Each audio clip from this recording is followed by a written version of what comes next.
Perfecto, muchas gracias, muy buenas tardes tengan todas y todos ustedes. Es un gusto nuevamente acompañarlos esta tarde para platicar o seguir platicando sobre el tema de las redes sociales, las plataformas, sobre todo la parte de la libertad de expresión y cómo ha sido, digamos, modulada a través de distintas sentencias o resoluciones.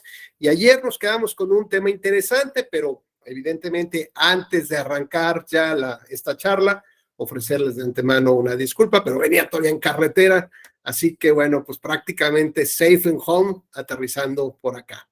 Me da muchísimo gusto saludar a Ana Cris, muy buenas tardes, Hasadi, muy buenas tardes, espero que al final pueda pronunciar bien tu nombre. Fer, ¿cómo estás? Muy buenas tardes. Daniela, muchas buenas tardes, ¿cómo estás? Jesús, qué gusto saludarte nuevamente. Juan Pablo, un placer como siempre. Y saludaré personalmente a quienes vayan también haciéndonos favor de encender sus cámaras. José Pablo, muy buenas tardes. ¿Ya listo? ¿Puesto? Espero que sí.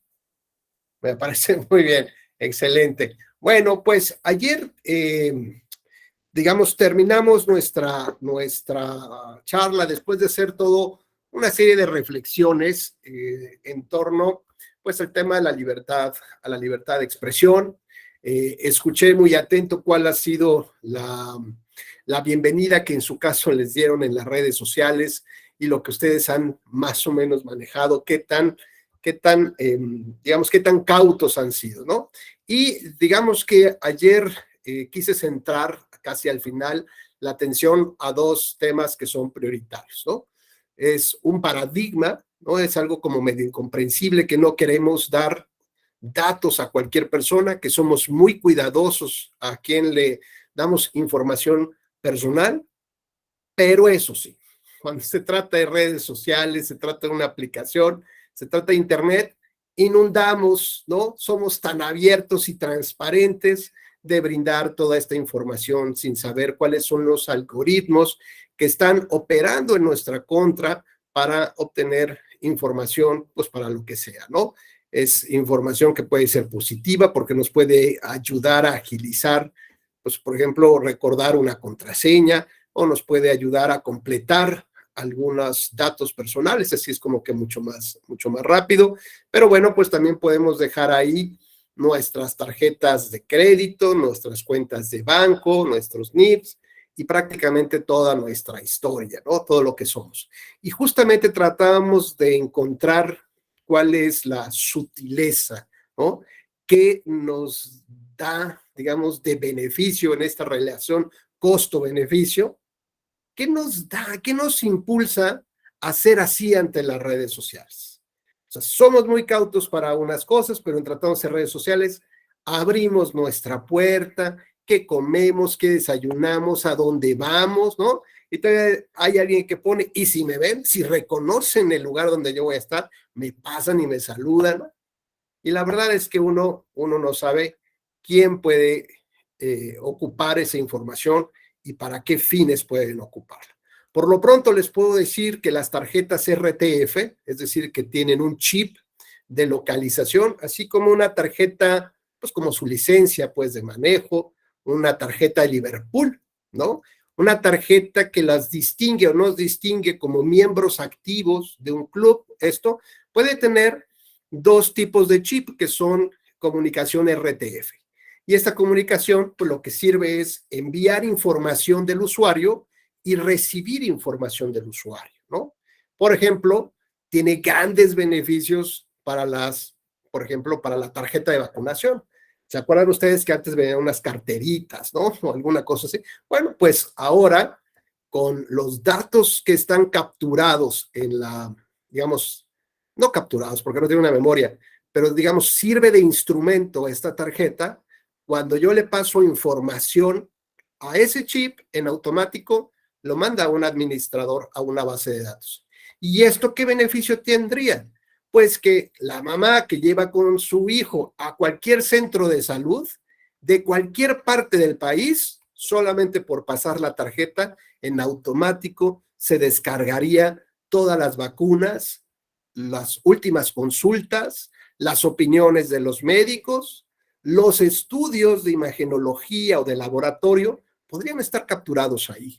Con lo cual, pues no necesitas andar cargando un expediente físico ni acordándote qué medicina le dieron o cuándo le dieron, sino que todo estaría metido en esa tarjeta, por ejemplo, ¿no? Esto es una maravilla. ¿Puedes recibir información? Sí. Puedo mandarte yo como administrador una información directa a esa tarjeta, a la tarjeta de Anacris del tema de salud, y basta con que la ponga atrás de su celular para que en automático, mediante una aplicación que ya evidentemente descargó, basta con que la toque y le aparezca cierta información. Como por ejemplo, estudios de laboratorio al 80% de descuento. O te recuerdo, Carla, que es la época de hacerse nuestros estudios. Rubén, ya tienes más de 40, ya sabes lo que te toca, ¿no?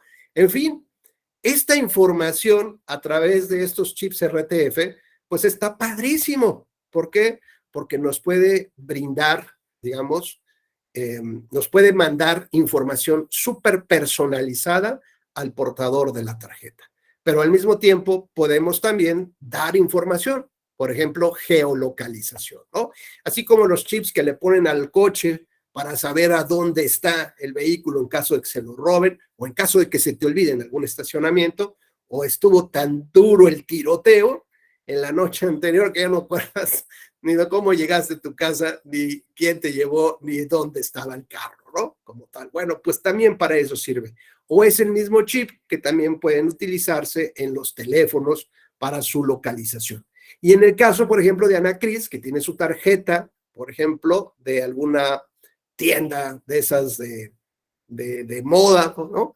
Bueno, puede ser que Anacris esté en el centro comercial en ese momento, ¿no? Así que, o yo puedo pedirle al administrador de mis tarjetas que envíe información en este momento a todos los portadores de mi tarjeta que se encuentren a 3 kilómetros a la redonda de mi tienda, que es, por ejemplo, Liverpool o Palacio Hierro, porque me he dado cuenta que a pesar que es el Buen Fin, hay mucha gente, pero nadie lleva bolsas de compra, ¿no? Entonces, algo no está funcionando. Puedo mandarles un mensaje a sus tarjetas y les notificará en su celular para decirle, en este momento las bolsas y zapatos van a volar, ¿no? Estamos bajando los precios. Entonces, al usuario, Anacris, le llega la información, ve y le dice, oye, pega tu tarjeta, pega la tarjeta y le aparecen los cupones. Entonces, oye, pues, y estoy aquí cerquita. ¡Qué casualidades de la vida! Esto es designio divino que me compre zapatos y bolsa. O sea, esto es, se acomodaron los planetas. O sea, ¿en qué momento se segmentó la información? Bueno, pues este es el problema también de la hipersegmentación de la información. ¿Y qué queremos decir con esto? Bueno, pues que la inteligencia artificial nos va determinando, vaya, cuáles son los gustos que ni siquiera sabíamos que teníamos, ¿no? Que no habíamos reconocido, pero que, pues a lo mejor por la búsqueda de información, perdón, de pronto, pues nos va llegando publicidad, es decir, oye, qué raro, fíjate que hoy en la mañana estaba yo pensando, ¿cuánto costaría una Coleos, un Renault Coleos? Me acaba de llegar publicidad de una Renault Coleos, ¿no? Y además meses sin interés, ¿no? Así como las lámparas. Ahí están los micrófonos. No, bueno, los micrófonos están aquí. Y bueno, hemos visto unos escándalos, no bueno, ¿no? Cada martes vemos unos escandalazos por el tema de comunicaciones, que más allá que sean legales o no, lo cierto es que sirven para un show mediático y para darnos cuenta, pues, el tipo de personas, ¿no?, que tenemos involucradas como actores políticos.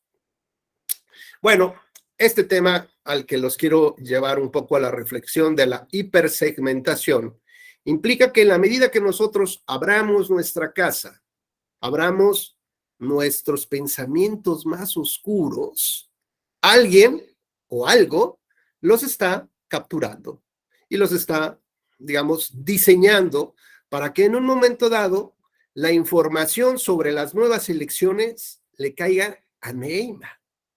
¿Por qué? Pues porque hemos visto que tiene ciertas, ¿no? Como que le gustan ciertos tópicos de la vida. Entonces yo me acuerdo que en la época de las elecciones de Calderón y López Obrador, había una encuesta muy divertida. Bueno, no una encuesta, era como una correlación de marcas con relación al candidato, ¿no? Entonces, por ejemplo, ponías, de estos vehículos, ¿cuál relacionas con uno y con otro? De estas tiendas, ¿cuál relacionas de uno y con otro? ¿No? Y así ponían la lista. Entonces, más o menos determinabas, pues, cuál era el perfil, digamos, ¿no? En términos de ciertas preferencias económicas, comerciales o publicitarias, con cuál te identificabas más, con qué candidato te identificabas más. Bueno, pues si esta información hoy la proporcionamos, estoy casi seguro que nos llegará solamente la publicidad de los, digamos, de los programas de gobierno, de acciones de gobierno, de candidatos, que más proclives sean a nosotros como tal, ¿no? Aunque no nos caigan bien y aunque no nos interese, pero estoy casi seguro que la información hipersegmentada va a poder modular la información que estoy recibiendo. Y si es constante, permanente, digamos, el número de spots, de datos, de información que yo voy recibiendo, pues eso a la larga va a mermar, ¿no? En mi voluntad, en mi inconsciente o en mi subconsciente, y después tomaré decisiones como por qué compro en Palacio de Hierro y no compro en Liverpool, ¿no? Porque, no sé, a lo mejor, o a lo mejor me siento quien yo quiera ser, como Barbie, ¿no? Puede ser. Es decir, ¿qué tanto el mensaje me ha cambiado sin darme cuenta? Una decisión que aparentemente estaba férrea, o una decisión que estaba muy clara, o que simplemente me ayudó a corroborarla. Este tipo de mensajes y la hipersegmentación van provocando entonces esta, digamos, esta idea de la posverdad. Y la posverdad implica que mejor hablemos de otra cosa que no nos interesa, ¿no? ¿Se acuerdan como el comercial de los cornflakes? Que están discutiendo en la familia y bolas, algo le cachan al marido o algo así. Dice, me pasan los cereales, ¿no? Así como, cambiemos de tema, aunque los datos objetivos estén sobre la mesa. Los datos duros y la crítica están sobre la mesa, pero mejor cambiamos de tema. Sí, es que eso no me gusta hablar, ¿no? Entonces, busquemos un tema a donde la gente sí se sienta cómoda para hablar. Y podemos hablar de Piqué y de Shakira, y podemos hablar del Rolex y de Casio, y podemos irnos por ahí y perdernos en un mar de información, y lo que logró la posverdad fue cambiar la retórica, cambiar la narrativa, cambiar la historia de lo que estamos hablando, y el asunto pues quedará hoy como en el meme de facturas, ¿no? Y el otro, pues que anda con una chava mucho más jovencita, ¿no? Y en eso terminó. Pero digamos, el tema dramático, el de los celos, el de la traición, eso shakespeariano que nos gusta conocer y formarnos del chisme, ya caminó y pasó a otro tema. Ese es el tema de la posverdad. Y cuando la posverdad está trabajándose desde grupos con ciertos intereses muy importantes, pues puede justamente afectar o provocar una distorsión. Ojo, no son noticias falsas, es una distorsión de la verdad, una distorsión de la realidad o de esas franjas de realidad donde se concentran los datos duros y objetivos. Entonces, digamos que somos nosotros, tenemos el aliciente de tener ya la aplicación de la inteligencia artificial, esa que les dije que era Chat-io o algo así que me dijeron. Hoy ya lo tengo por acá, al rato se los paso. Pero pues me pidieron mis datos. Y cuando dije, pues mi correo electrónico, y luego apareció, este correo electrónico ya está registrado. Y yo,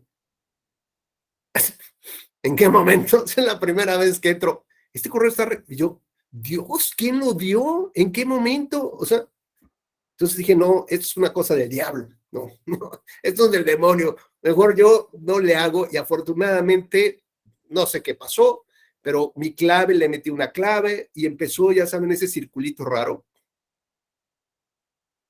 Y dije, no, esto ya valió, o sea, ya están registrándome hasta de qué color traigo los calcetines, o sea, todo lo que, o sea, ese circulito, y luego cuando dices, ¿qué hago? ¿Le apago? No, no pasa nada, le apagas y la máquina por dentro, ¿no? La tarjeta madre sigue funcionando. Lo desconecto de la energía eléctrica, ¿no? Cuando abres un correo y te dicen, esto es un virus y va a explotar tu máquina, ¿no? Y tienes que pagar tanto para que esta empresa te quite el virus, que eran los famosos chantajes de aquella época, ¿no? Y tenías que llamar, oigan, es que me metí a tal página y entonces ya mi máquina y la máquina de la oficina, además.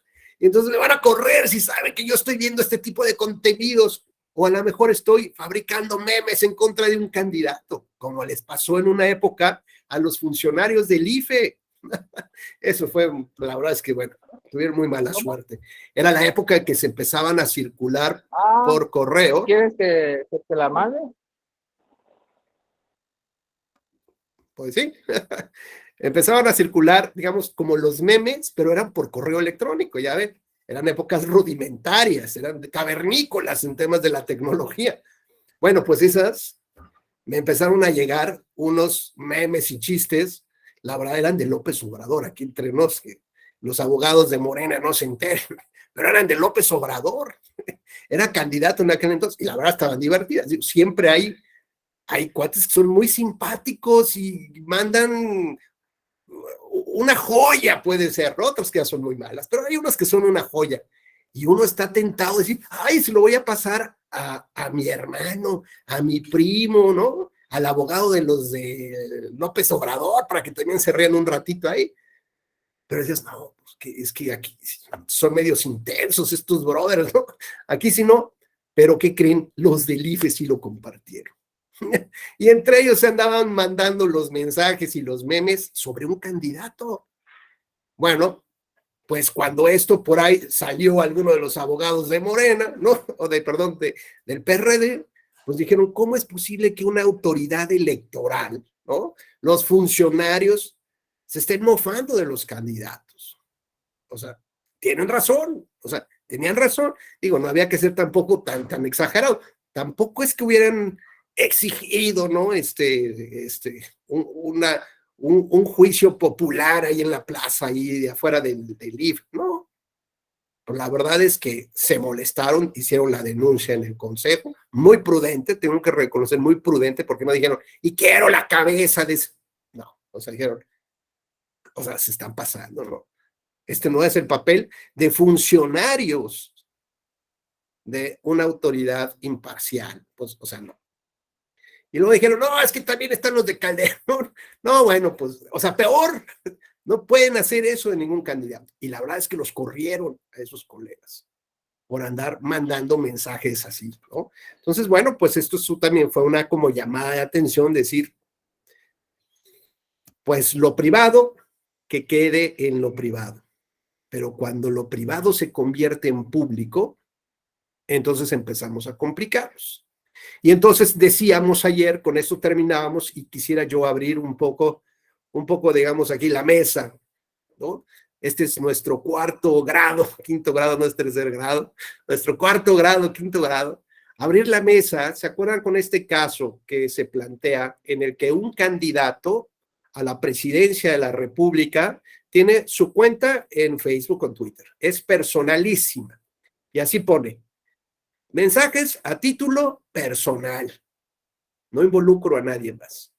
Y resulta que hay un periodista que se encarga ahí ¿no? Intenta tener una comunicación constante y permanente. Se ve que es una patada en el hígado este periodista para el candidato. Y entonces ya llega el momento que dice, y lo bloquea.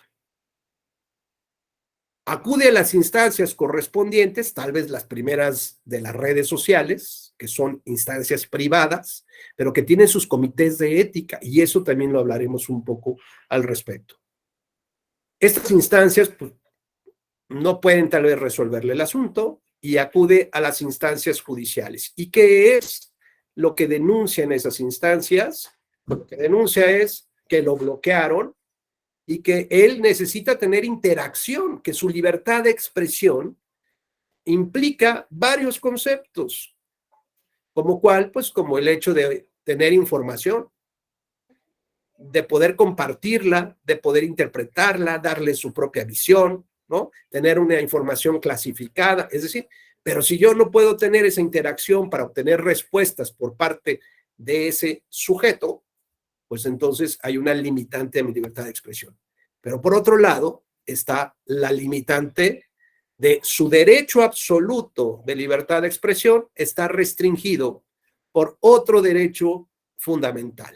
Y en este caso también es la libertad de expresión, ¿no? El derecho a la imagen, por ejemplo, de este candidato que dice, pues estoy manejándome en mi esfera personalísima de derechos y yo puedo cancelar el que quiera. No tengo por qué tenerlo abierto. Y entonces, bueno, pues lo dejamos un poco para la reflexión de ustedes de la noche y todo lo que va en la mañana. Así que, abierto, ¿quién desea participar? Juan Pablo, veo que como que pretendes levantar la mano, ¿no? Pero la otra lo detiene. No, yo dije que Adilene. ¿Quién? Adilene, yo decía. Bueno, pues, ¿tú qué opinas al respecto? Haznos favor de abrir bocado, estimado amigo. Pues al respecto, si mal no estoy ubicando, ya ha habido algunos asuntos que ha resuelto la Sala Superior sobre qué tan privado puede ser el perfil de un servidor público emanado de un proceso de elección popular respecto de la información que publica, ¿no? Uh-huh. Y al respecto, esto a la par del derecho de los ciudadanos de acceder a la información pública. Entonces, si mal no recuerdo, se han hecho ejercicios de valoración en donde han ponderado que el servidor público tiene un deber de cuidado sobre la información o sobre el perfil que maneja, dada la calidad que tiene, pero además también se ha procurado que el acceso a la información de los ciudadanos sea plena, por lo cual el hecho de que un servidor público restrinja que la información que publica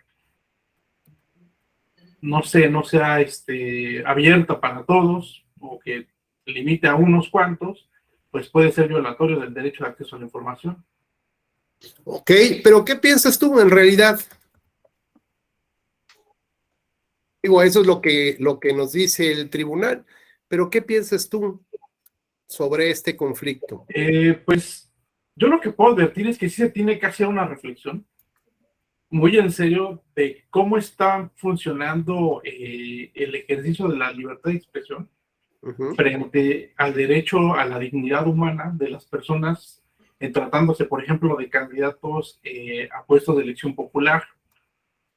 Porque, bueno, como vemos que se comportan las redes, muchos operan por medio de bots, prestanombres o de terceros que no podemos ubicar frontalmente para saber quiénes son, y que esto, pues bueno, se puede convertir en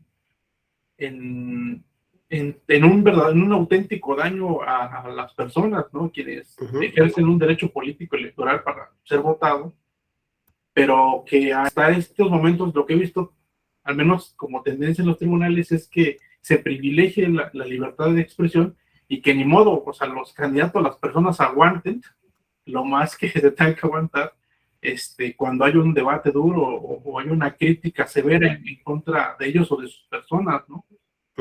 Sí, es correcto.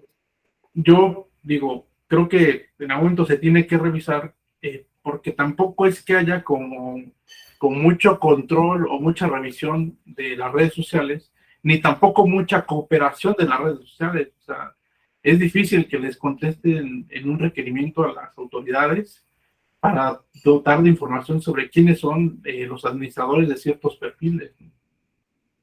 ubico una tesis de jurisprudencia que se aprobó justo este año, no, perdón, a finales del año pasado, por la Sala Superior, en donde los ciudadanos excepcionalmente pueden ser sancionados por calumnia electoral, solo siempre y cuando actúen a nombre de otro partido, ¿no? Ya o se deduzca que le están abiertamente haciendo campaña a ese partido, pero es muy complicado. A la mayoría no va a decir, oye, tengo un contrato con el PAN para poder atacar o poder, no sé, hacer una crítica dura, ¿no? Entonces, pues creo que en el momento sí se tiene que analizar este tipo de situaciones porque las redes sociales están dominando el espacio público y la crítica o las opiniones sociales. Y pues ya vimos, al menos el gobernador de Nuevo León, me parece que su elección fue como definida justo con este premio que nos hizo favor de explicarnos, doctor, sobre cómo están ahora impactando las redes sociales, ¿no? O cómo se está sistematizando la información que nosotros mismos estamos entregando en ese espacio virtual, ¿no? Claro. ¿Sería cuánto? No, muy interesante lo que planteas, Juan Pablo. Neima, por favor, te escuchamos, que ya sugirieron que tú llevaras la voz cantante aquí de las redes. Cuéntanos. Ay, no. ¿Me escuchan? Es que a veces no sirve bien mi micrófono. Bueno, yo realmente creo que hay que separar dos cosas. En cuanto a la pregunta de la acción de bloquear a un seguidor en la red social realizada por un candidato, vulnera la libertad de expresión, los derechos políticos, yo creo que mi respuesta es no, no lo vulnera. Pero, más sin embargo, está la otra cuestión de si un candidato a un cargo público debiera hacer ese bloqueo. Yo creo que mientras esté recibiendo, porque sí recibe dinero público, porque su candidatura le está pagando un partido político y el partido político es un ente de interés social, dado que reciben financiamiento público más que el privado, porque la ley establece que el porcentaje de dinero público siempre es mucho mayor. Pues él está obligado y además aspira a un cargo público, pues no puede decir que va a gobernar o que solo va a escuchar opiniones favorables. O sea, él está aspirando a gobernar a todos, de ganar. No nada más va a gobernar para los que le son fieles o para los que sí comparten su política pública de gobierno, su visión de cómo es un Estado de Derecho, no sé. Entonces, en ese sentido, pues si desde candidato está suprimiendo las críticas en un perfil público, pues ¿qué se espera de que cuando sea el gobernante en turno, ¿no? O sea, yo creo que en la medida en la que tu vida la abres, porque los políticos abren su vida al escrutinio y al escrutinio público sobre todo, y además no dejan de ser gobernador ya que termina su turno, o no dejan de ser diputados ya que termina su turno, o en periodo de, no, o sea, es parte de lo que son. Entonces yo creo que en ese sentido, pues, no debieran de hacer este tipo de actitudes, más como dije al inicio, o sea, ya yéndonos a que si vulnera los derechos políticos o la libertad de expresión, pues hay otros medios, o sea, no nada más el Twitter, por ejemplo, si esa fue la red social que bloqueó, sino que le puede hacer llegar cartas, él mismo puede expresar su opinión, no le está diciendo que no ejerza su derecho al voto, no está diciendo que no publique una columna de opinión, o sea, hay muchos medios, pero la actitud del candidato en sí, pues no es la correcta, no es la correcta siendo quien es, recibiendo el dinero público que recibe y a lo que aspira. Esa es mi opinión. Gracias, Neima, muy gentil. Bueno, hay que recordar, por ejemplo, aquí David, que es el quejoso, el promovente del recurso, señala que se viola la libertad de expresión y el acceso a la información con fines de participación política. Eso es lo que él supone, ¿no? Por su parte, el candidato Juan Diego considera que los hechos reclamados, primero que nada, no tienen nada que ver con lo electoral, porque era como su esfera privada, ¿no? Y señala que es una cuenta personal y que no es pública, o sea, ¿no? Es de mi persona, no es del ayuntamiento, nada. Dice, y yo puedo darle el uso que considere apropiado. Y por lo tanto dice, y que la información a la que el accionante alega no haber accedido por este motivo, como dice Nema, puede estar disponible a través de otras vías, puede estar en otras cuentas, puede estar en otras entrevistas, pero no necesariamente tiene que tener un diálogo ahí abierto y casi, casi contéstame, ¿no? Te pregunto y contéstame. Bueno, ayer, ¿recuerdan ustedes, o ayúdenme a recordar si platicamos del Jenga de los derechos humanos? ¿Sí? Bueno.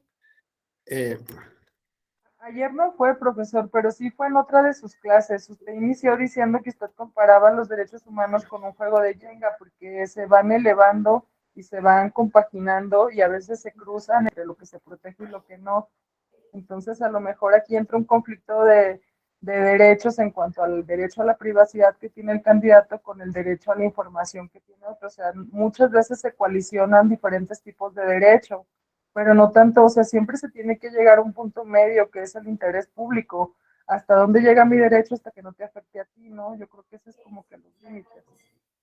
Claro, me parece muy bien, Emma, lo que dice, sí, y justo yo esta referencia o esta analogía que hago con el Jenga, como en esta figura que ustedes pueden ya visualizar de manera más clara, bueno, pues es un juego de estrategias, un juego de habilidades, un juego de destrezas, pero además de analizar el contexto, ¿no? Es decir, si necesito mover esta ficha o esta pieza, tengo que ver todo el contexto de las demás, porque si no, puedo derrumbar toda la torre. Y además, el propósito del juego es quitar una ficha y subirla a un siguiente nivel. Entonces, digamos que esto me da como una idea muy clara de lo que dice el artículo primero constitucional.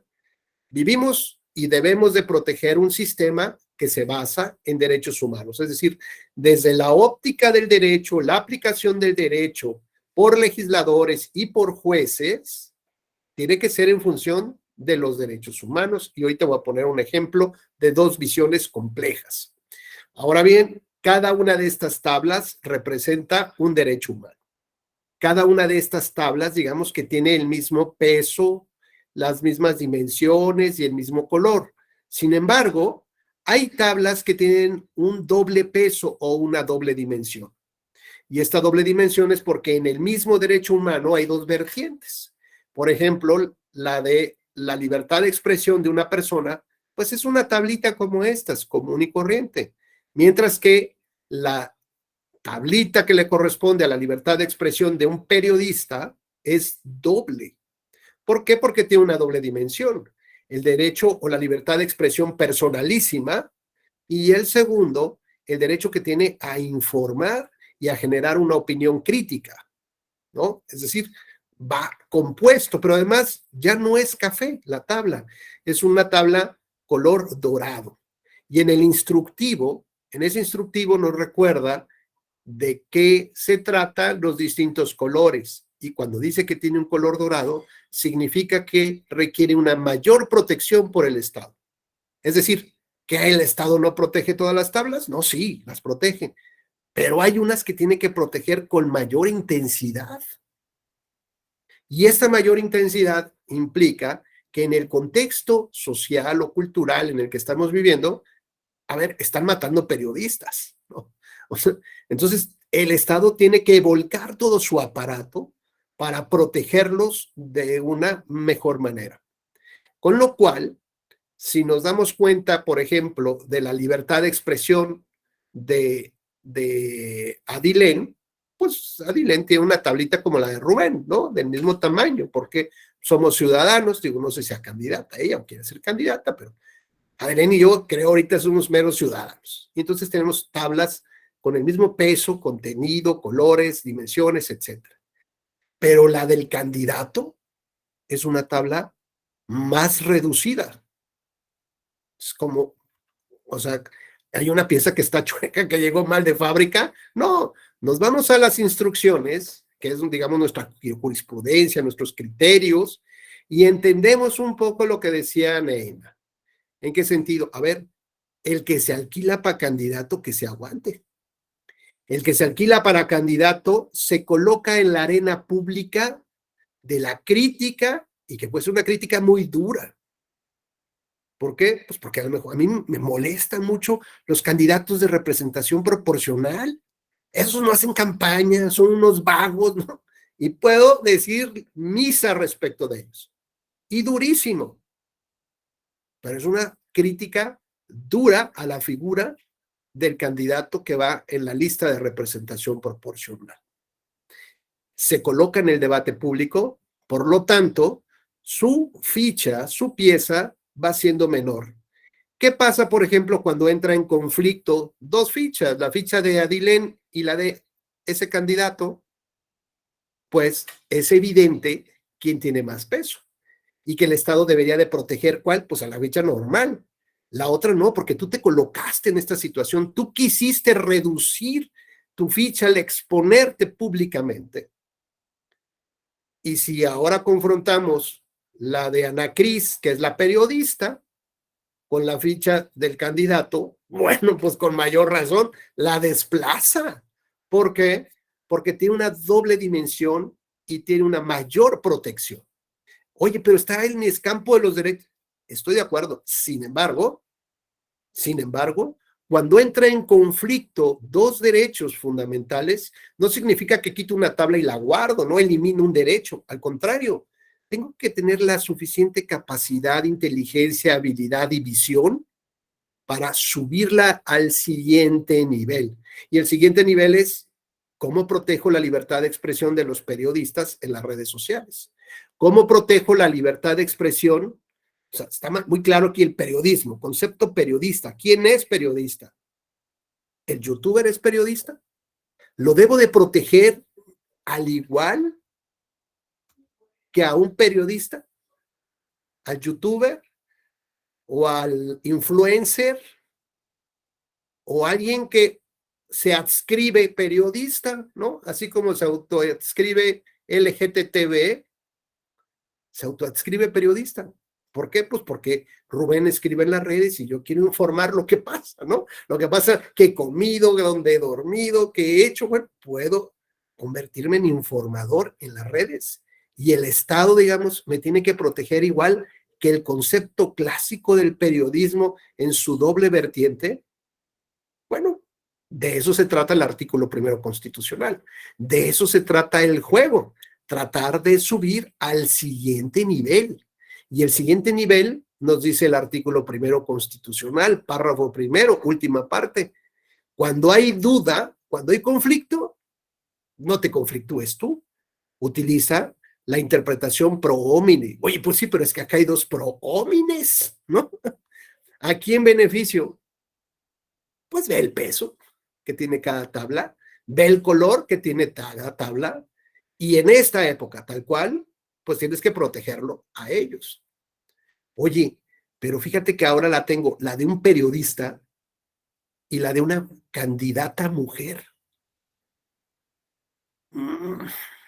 Eso es otro tema, porque si bien su ficha también está reducida, pero lo cierto es que hay condiciones particulares hoy en día en este país por las cuales el color de las fichas de las mujeres no es dorado, es el color más bonito, el más como diamante, ¿no?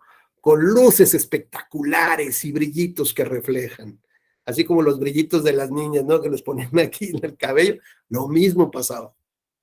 ¿Y eso qué significa? Vas al instructivo y dices, particularmente hoy el Estado, si alguien tiene que proteger, es a las mujeres. Y más una mujer que está expuesta. Una mujer que está expuesta en la arena pública. Vean todo lo que tuvo que haber superado para estar ahí y enfrentarse a lo demás. A ella en particular, tenemos que ser mucho más intensos en su protección. Oye, pero porque a mí yo soy hombre, yo también. No, el tema es de las mujeres. Veamos cuántos feminicidios se han cometido. Veamos cuál es la violación que se comete a las mujeres solo por el hecho de ser mujeres. Y además dicen que lo más peligroso en el mundo es una mujer inteligente, ¿no? ¡Wow! ¿Cómo? Es inteligente ella. O sea, ¿qué está pasando en el mundo? Esto es un virus, ¿no? Que está infectando a las mujeres. Bueno, para que veamos lo retrógradas que podemos ser por pensar que una mujer puede ocupar un espacio público de decisión.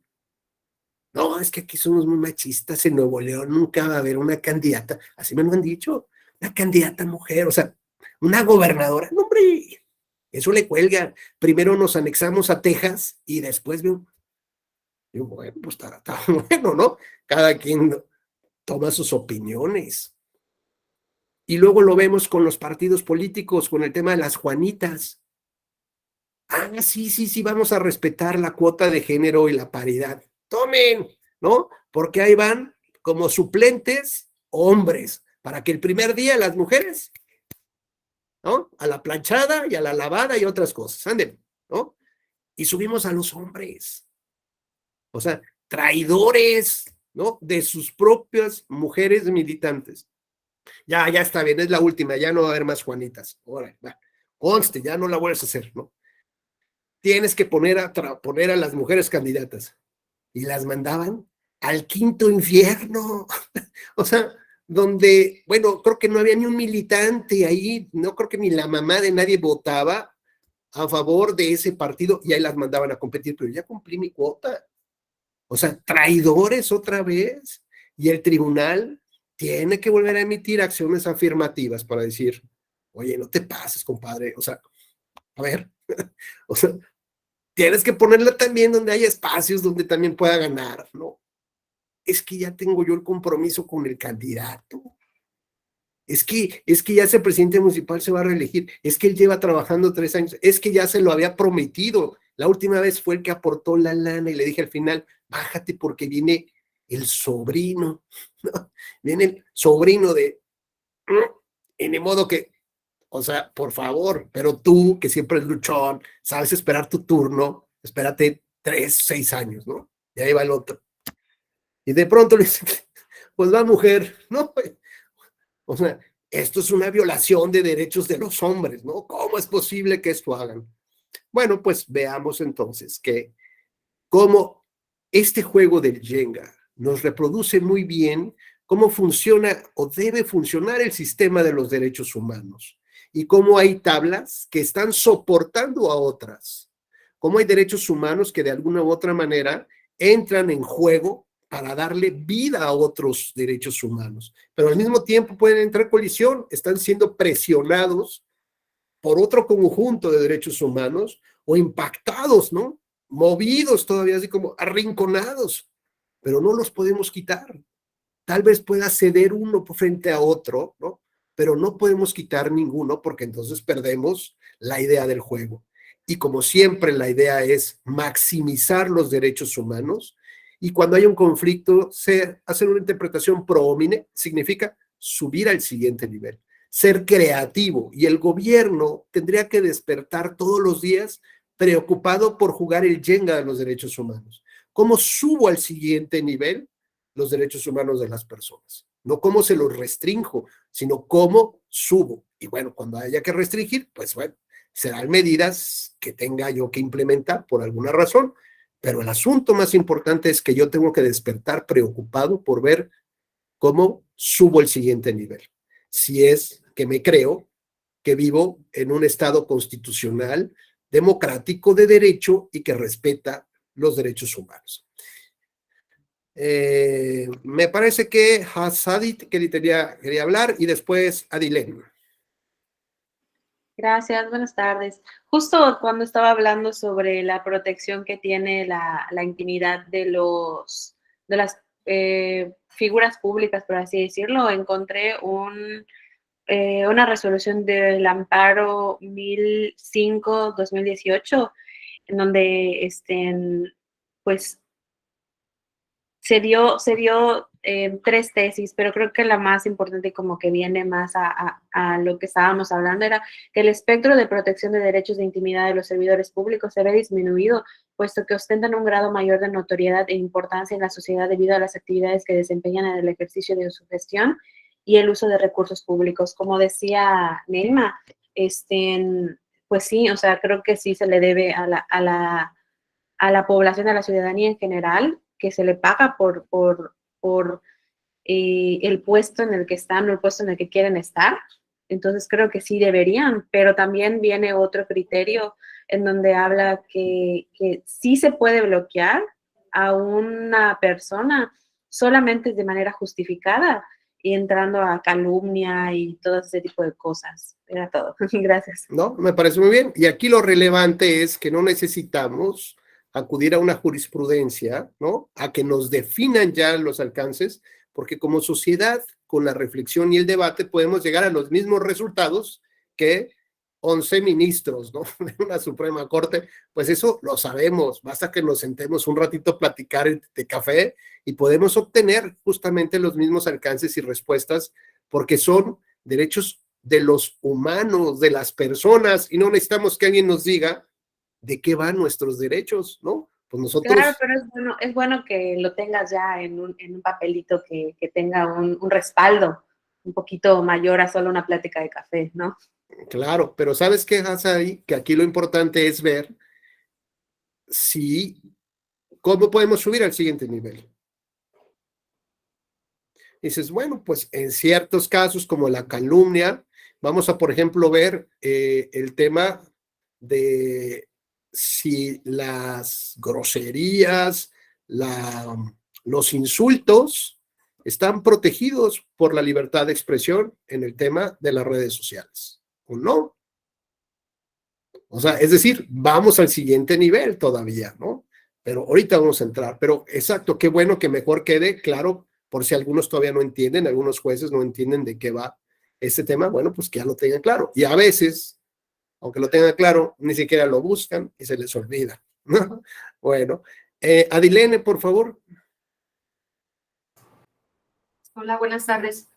Hola, Adilene. Pues es una consulta con respecto al caso que está exponiendo. Ahí se menciona que el candidato, aunque refiere que no usa, o que usa más bien las redes de manera privada o que es privada. En el caso se dice que sí expone lo relativo a su campaña, ¿no? Mi pregunta sería si cambia de alguna manera, si se probara que usa estrictamente su perfil de Twitter, por ejemplo, para cosas personales y que nunca en la campaña la ha usado para hacer la oferta política que está, con la que está en la contienda. Oh, eso está muy interesante. Es decir, vamos al siguiente nivel. ¿Hasta dónde podríamos proteger? Vamos a tratar de llegar a esa respuesta, Adilene. Por lo pronto, vamos a ver qué resolvió el Tribunal Constitucional colombiano al respecto de esta temática. Entonces, regresamos un poco en la presentación. Ya queda claro entonces el tema del Jenga, ¿no?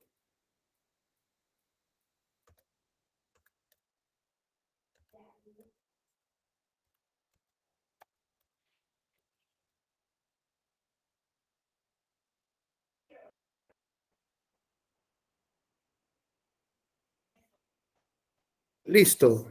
Juan Pablo, ¿nos haces favor de leer un poco la resolución del caso, si eres tan amable? Sí. El 4 de junio de 2018, el Tribunal Supremo Electoral negó el amparo solicitado por un periodista, usuario de la red social Twitter, contra un ex candidato presidencial. El periodista consideró que el entonces candidato presidencial y reconocido político violaba sus derechos fundamentales a la libertad de expresión y al acceso a la información al haberle bloqueado para interactuar con él y conocer sus publicaciones en esa red social. De acuerdo con el fallo adoptado por el tribunal, no hubo lesión a la libertad de expresión ni al derecho a la información, toda vez que el bloqueo se efectuó desde una cuenta personal del candidato.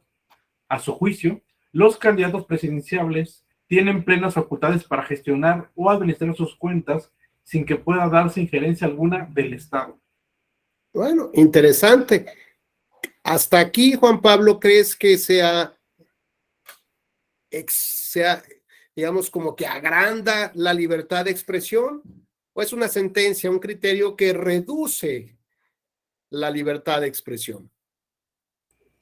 O sea, no me refiero para una persona, para la figura libertad de expresión.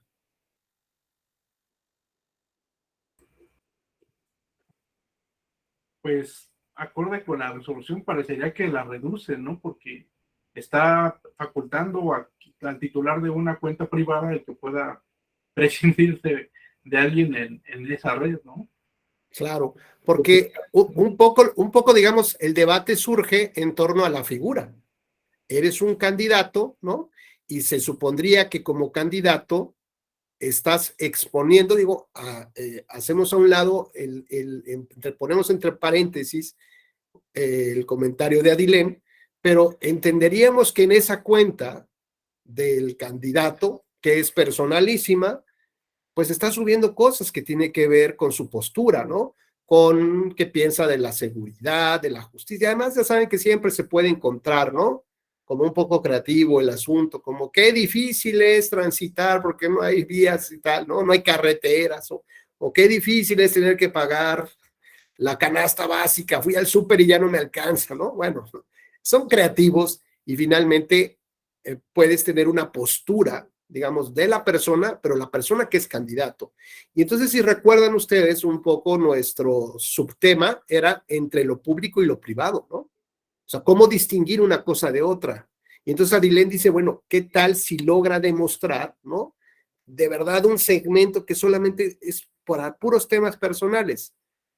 Y la pregunta que alguien puede hacer, ¿y en esos temas personales no hay un posicionamiento sobre la política? O sea, tienes que conservar tal neutralidad, pues está un poco complicado, ¿no?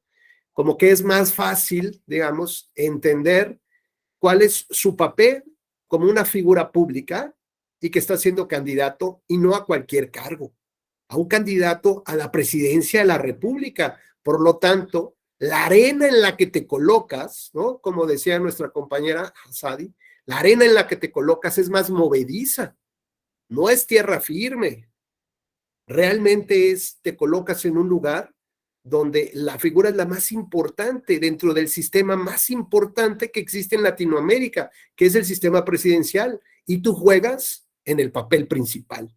Por lo tanto, me parece que la crítica que se puede hacer es más ruda, es más intensa, estás en el ojo del huracán de manera constante, permanente, tienes que aguantar, ¿no?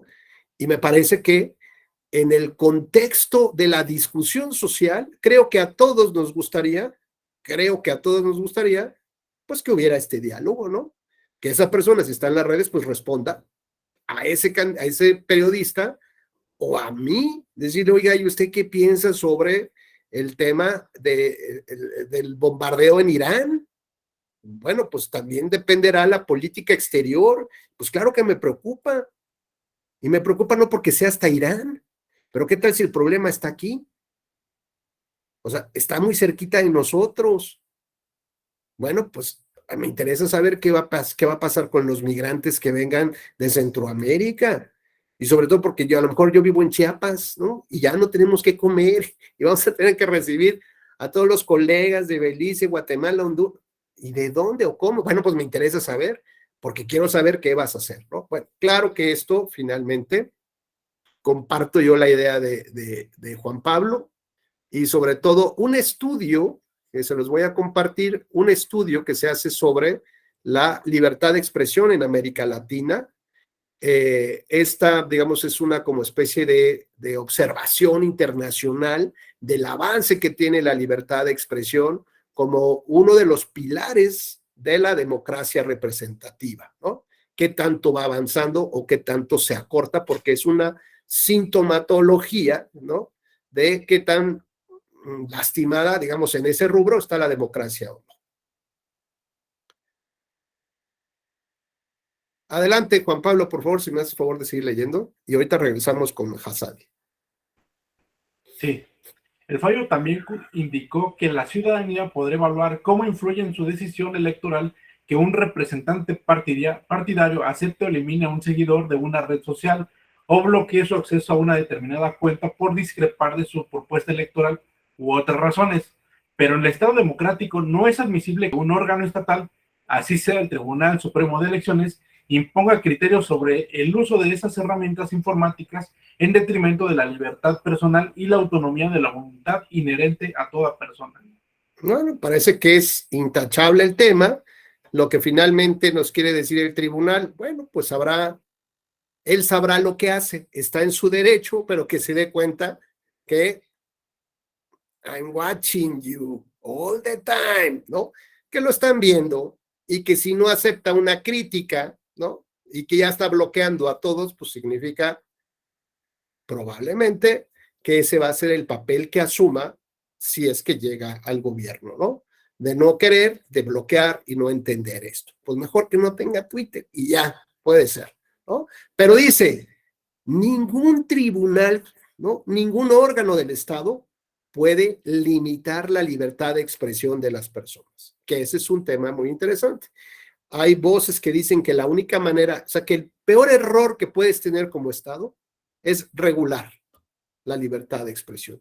Decir que sí puedes decir y que no puedes decir, ¿no? Entonces yo me acuerdo ese programa de cómico de Derbez, que salía como el portero, ahí no se acuerdan ustedes, le decían, córtale mi chavo, ¿no? O sea, todo córtale porque no puedes decir eso. No puedes atacar a un periodista, no puedes decir eso. No puede el periodista atacar eso, no puedes decir eso, córtalo, córtalo, córtalo. Y entonces en una época se inventó el concepto o se reconoció el concepto de las campañas negras. ¿No? Entonces era campaña negra, todo era campaña negra. Entonces resulta que el tribunal se convirtió en un revisor de la libertad de expresión. A ver, ¿quién dice que puedes decir o que no puedes decir? Hoy en las redes sociales se usa una palabra que en mis épocas, o sea, era impensable, ¿no? Impensable. Impensable que se dijera. Y hoy es de lo más común y corriente, porque yo creo que ya le dieron una idea diferente, un concepto diferente al que tenía yo en mi mente desde cuando era niño, ¿no? Bueno, ¿quién soy yo como un censor para decir esa palabra no la puedes ocupar en redes sociales? Córtale, mi chavo, trátale de decir otra cosa y no eso. Pues en eso se convirtieron los tribunales, en censores de la libertad de expresión, y por lo tanto definieron que era una campaña negra y que no. ¿Cuáles eran las características? Por ejemplo, el tema de la calumnia. A ver, a mí me queda claro que si te inventan un delito, pues eso está mal, ¿no? Por ejemplo, en el caso del candidato al candidato a gobernador en Tabasco, en Guerrero, que pues las redes dijeron, es que es un violador. A ver, ¿dónde está una sentencia que diga que es un violador? Es que todos saben. Bueno, está bien, todos saben, pero en el todos saben no puedes atribuirle la comisión de un delito a una persona. Eso me queda claro, sea quien sea y como sea esta persona, ¿correcto? Pero no puedes calumniarla, ¿no? Es que ese es un ladrón. ¿Cómo por qué? Es que se robó mi corazón. No, bueno, pues ahí entonces entramos a una cuestión todavía más compleja, ¿no? ¿Cómo podemos saber si es un ladrón de corazones o es un ladrón de dinero, un ladrón de ideas? O sea, me explico, cada vez es más complejo poder determinar cuál es el sentido incluso de la voluntad en esas expresiones. Y para muestra, basta un botón. Les voy a platicar muy brevemente en lo que el tribunal ha tenido que caer cuando se cuestiona la validez de un voto. Porque ustedes recordarán que en el momento de la apertura de los paquetes electorales, ¿no? Pues dicen, hay que hacer el recuento de este porque no trae el acta. Punto. No coinciden los datos. Bueno, nuevamente hacemos la labor del funcionario de la casilla y volvemos a hacer la clasificación de votos y el conteo de los mismos, ¿no? Entonces, a ver, este es de Carla, este es de Dani, este es de Carla, este es de Dani y uno de José Pablo. Y ahí vamos, este es de Carla, otro de Dani, José Pablo y ya. Y de pronto decimos, a ver, Hassan, a ver. Esa boleta yo no la entiendo. Dice la ley que si tiene dos marcas, no, dice la ley que el voto válido debe tener una marca sobre un recuadro. Y las patitas de la cruz, ¿no? Como exorcista, las patitas de la cruz están tocando el otro recuadro. No, bueno, pues hay que entender, aquí dice el tribunal, cuál es la verdadera voluntad del elector. Yo me acuerdo que cuando empecé a trabajar con mi maestro, gran maestro, con mucho cariño hasta el cielo, el maestro José Luis de la Pesa Muñoz Cano, quien fue el primer presidente del Tribunal Electoral del Poder Judicial de la Federación. Platicábamos en esa época de la interpretación de la ley, ¿no? Entonces decíamos, había esa famosa frase del espíritu del legislador, y un día que le dije, es que hay que atender al espíritu del legislador, maestro. Yo, ¿no? Pues un chamaco imberbe, ¿no? Recién salido de la universidad, pues que podía yo decirle al maestro que había introducido el fideicomiso en México, ¿no? Que cuando los demás magistrados, pues llegaron a ciertos puestos, digamos, cuando empezaron sus pininos en el Poder Judicial, el maestro de la PESA, pues ya era director del Banco de México, director jurídico del banco. O sea, ¿qué les puedo decir? Pero además de la sabiduría humana, ¿no? Un hombre repleto de virtudes. Y entonces me decía, a ver, Rubén, me decía, a ver, Rubén, aquí no haga sesiones espiritistas. Yo aquí no me traiga ningún espíritu de ningún legislador, ¿no? Vamos a tratar de entender un poco esta idea. Pues esto, ¿no? Decía el tribunal, vamos a ver cuál es la verdadera intención del electorio. ¿Y eso cómo? Pues porque mira, donde se cruzan, ¿no? Los palitos, donde se cruzan las líneas, ahí se representa la verdadera intención. Pues está bueno, ¿no? Está padrísimo. Entonces, donde está el cruce, ya la hicimos. Oye, ¿y si el cruce está afuerita del recuadro, pero todo lo demás, ¿no? Está de este lado y pone hasta la muerte con este colega, ¿no? Pero no que era una cruz, no, es que espérame, la ley dice una marca y la marca no necesariamente es una cruz. Está bueno, ¿no? Entonces, pues una marca ahí quedó. Oye, la siguiente boleta Hassadi, fíjate que tiene así un lipstick, ¿no? Un beso ahí. Pues es un candidato, ¿no? Oye, pero es una marca, ¿no? Ya saben, en la mesa, el PRI, el PAN, Morena, PRD, no, es que esto no puede ser, y peleamos voto por voto.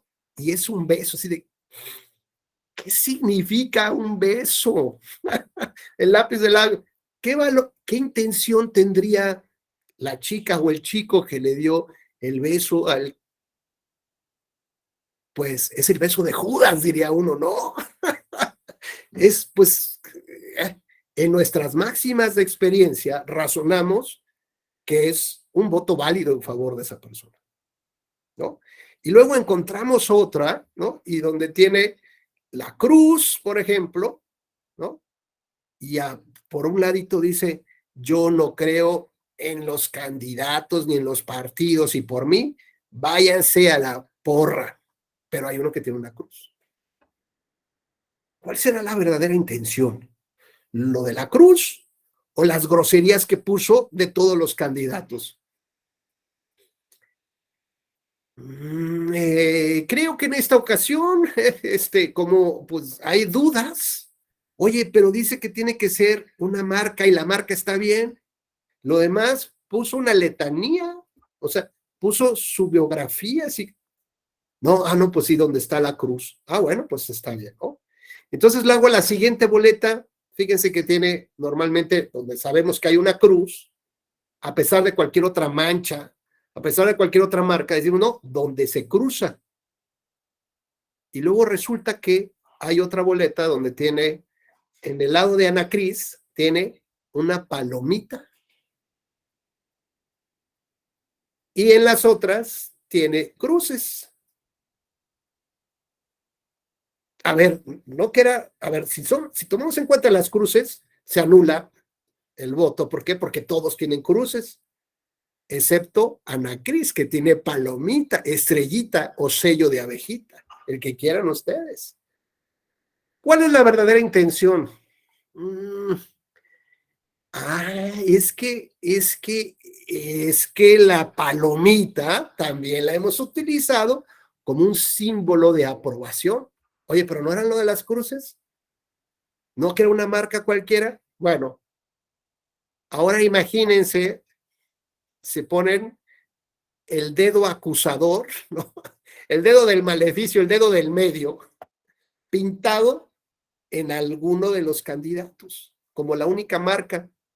La ley no dice qué tipo de marca debe ser. ¿Cómo ves eso, José Pablo? Si tú fueras a evaluar ese voto, ¿lo pones válido o no? pero es el dedo del medio, el dedo acusador, el dedo del maleficio, el dedo de la maldición. Bueno, pues como dices, se supone que estamos en un punto en el que con hasta máximas de la experiencia, por así decirlo, interpretemos, ¿no? Entonces, sí, al menos yo, a mi parecer, o sea, entendiendo de la boleta que hacen La Britney señal, señal, sí. como dice Daniel, yo entendería que más bien es una muestra de, no de seguir, al contrario, ¿no? Como de expresar disconformidad con un candidato, ¿no? Entonces, o sea, en ese sentido, pues de alguna manera, no sé, es que la marca en sí podría ser válida porque se entiende que le están poniendo sobre un nombre, pero el sentido común a mí me dice que no es, que es como de todos menos ¿no? Entonces, no sé, yo ahí la verdad sí entra ahí en un punto en el que, por ley, siendo la marca en ese, pues sí tiene que ser, pero por interpretación yo diría que no fuera, ¿no? Válido. O que no, pues sí, porque no podía contar para esa persona. Pero insisto, Ahora, por ley, ahora la marca por ese cuadro, pues diría que sí, ¿no?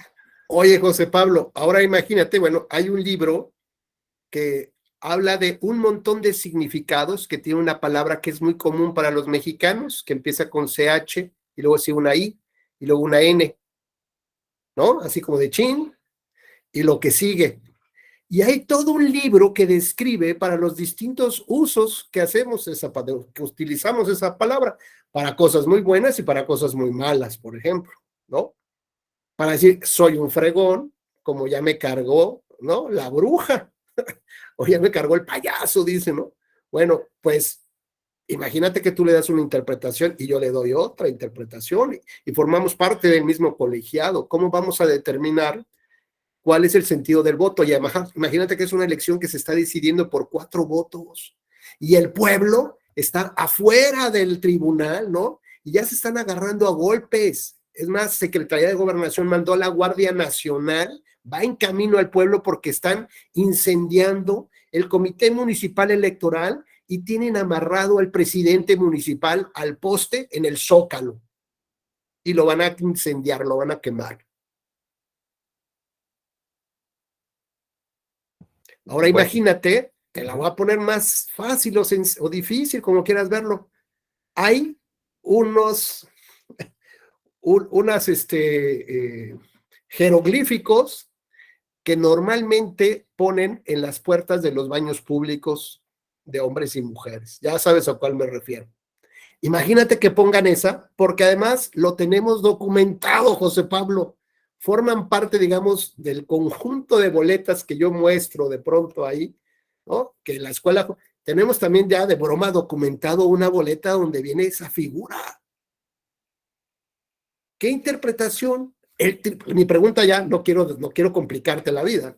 La pregunta que quiero hacer, la reflexión es, ¿un tribunal electoral está para eso? ¿Para estar definiendo?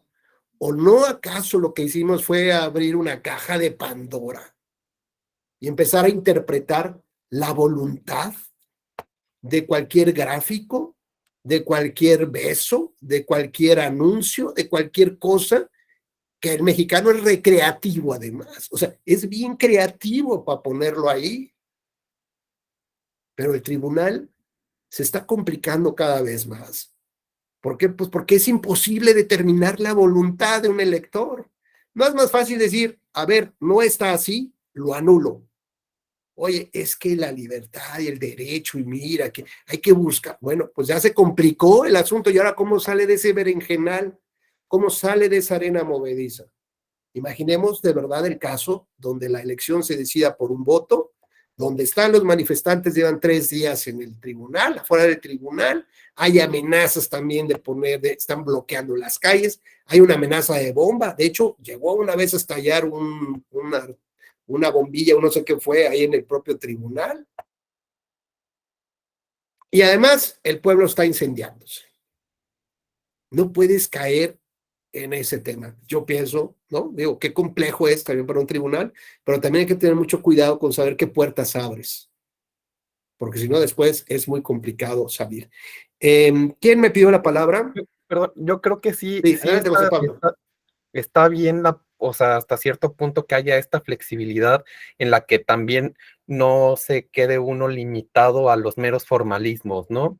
Que sí, que no, digamos, hay temas como este que nos comenta que en sí, si las patitas de la X están tocando ya el recuadrito de otro candidato, ya decir, ay no, cuando la intersección de la X está claramente sobre uno, bueno, creo que ahí sí hay cierta forma en que se puede tener esa flexibilidad sin tener que estar, digamos, adivinando o casi desarrollando un don de clarividencia para saber qué pensaba quien votó, ¿no?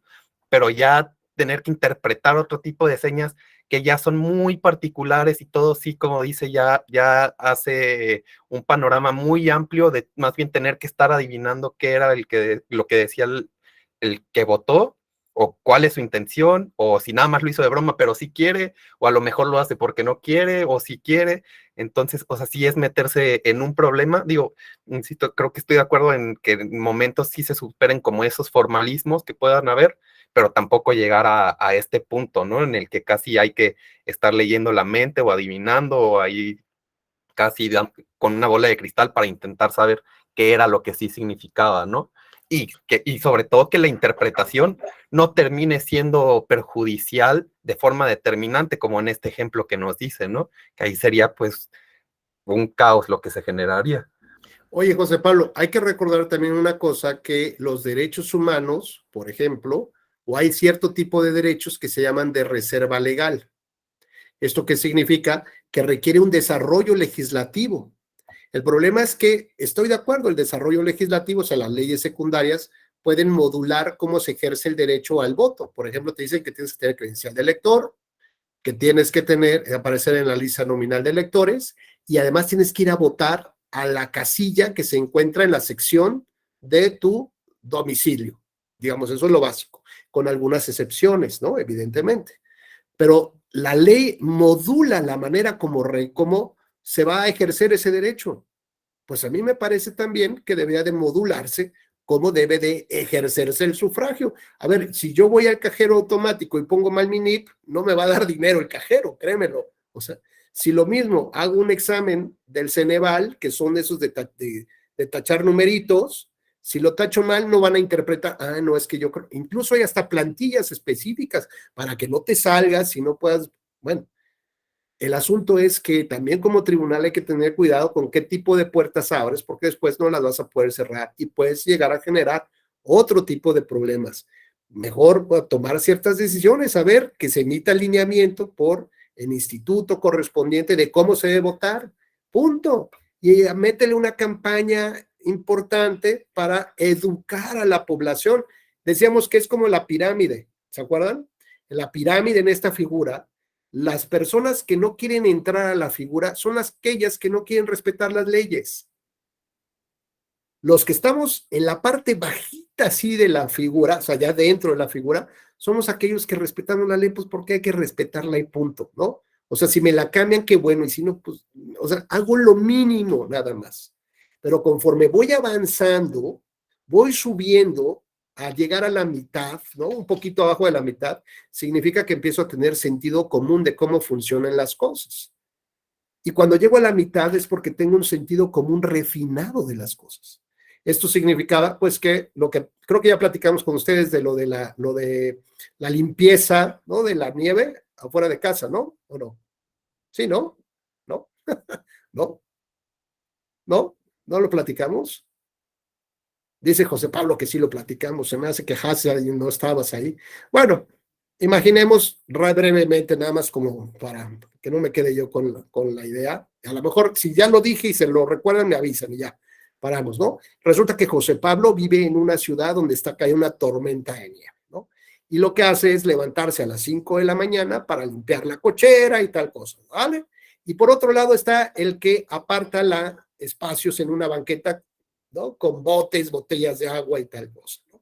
El sentido común, decíamos, refinado, nos indica que no tenemos que esperar a que haya una ley para actuar en términos de cómo debe funcionar la sociedad. Y entonces yo, no te preocupes, yo lo que tengo que hacer es, pues, saber que no tengo que estacionarme en doble fila, que debo caminar un poco más. Hay quien dice que en las grandes empresas así, súper guau, ¿no? Cuando uno llega temprano, como en empresas japonesas, por ejemplo, que además yo no sé si sea chisme o no, pero eso ya me lo han platicado varias veces, que cuando llegas temprano en tu carro, te tienes que estacionar en los últimos lugares, en los más lejanos. Y todo el mundo, no, hombre, ya agarré el de los primeritos, ¿no?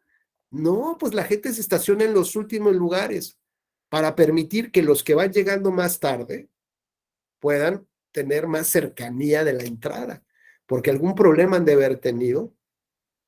Y entonces, qué mejor que los demás funcionamos en torno a las necesidades de otras personas que seguramente se les hizo tarde por alguna razón, y qué mejor que les dejemos los espacios más adelante, ¿no? O por ejemplo, las escaleras eléctricas para el metro. Todos se van en filita, ¿no? Aunque vayas en parejita, no, todos van en fila, para permitir que quien tenga prisa pueda ir digamos, por el lado izquierdo, pueda avanzar más rápido. ¿Eso lo establece la ley? No, lo establece un sentido común refinado de una mejor sociedad que permite, digamos, estas máximas de los filósofos de los 60s que hablan, digamos, de la utopía, ¿no? Y hay una utopía que es viable cuando tiene sentido común refinado y que permites que las cosas funcionen sin necesidad de que alguien te dicte las reglas de cómo debe funcionar ese juego, ¿no? Bueno, digamos, me perdí un poco ya por recordando el tema, pero retomando tal vez las ideas, esto implica que aquí hay un retroceso en términos de la libertad de expresión en términos generales, ¿no? Eso es muy importante. Sin embargo, el propio tribunal define que la autoridad o que un órgano del Estado no puede establecer estas restricciones. Y es que nos metimos, ya recordé, por el tema de la regulación de las campañas negras, ¿no? Donde el tribunal empezó a definir que sí y que no, y pusimos el ejemplo de lo de las boletas, ¿no? Y ahí nos picamos duro con los temas. Pues lo mismo, la libertad de expresión creo que se puede combatir y regular, no combatirla, se puede regular con más libertad de expresión, ¿no? Pero tomando en cuenta estos elementos básicos que estamos señalando del contenido de las tablas, que son los derechos fundamentales. Y por favor, el voto en contra, Juan Pablo, si eres tan gentil.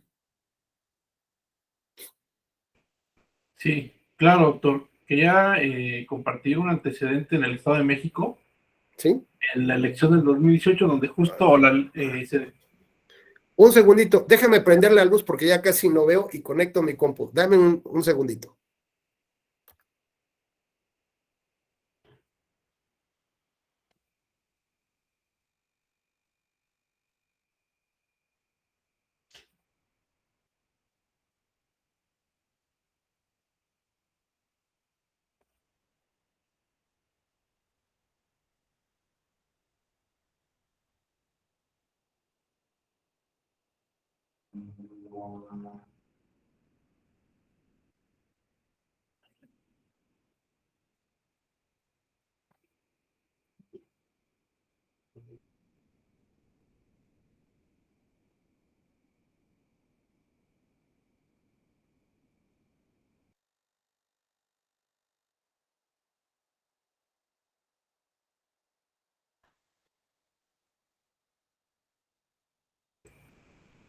Listo, ahora sí. sí, Adelante, Juan Pablo. sí, solo quería compartir un precedente en el Estado de México, donde justo una elección se decidió por un voto, por la interpretación de un voto. Habían quedado en empate y tuvieron que interpretar un voto. Bueno, imagínate lo que ha de haber pasado, no quiero ni saber. Sí. Muy bien. Bueno, pues eres gentil de leer el voto particular, por favor. Claro. La red de Twitter sí privilegia una posición de poder entre perfiles seguidos y seguidores, toda vez que el seguido puede condicionar la información a la que accede el seguidor. Ello es tanto más relevante cuando se trata de un candidato presidencial que usa su Twitter personal como escaparate de campaña, pues a él acudirán los seguidores para informarse y así eventualmente decidir el sentido de su voto.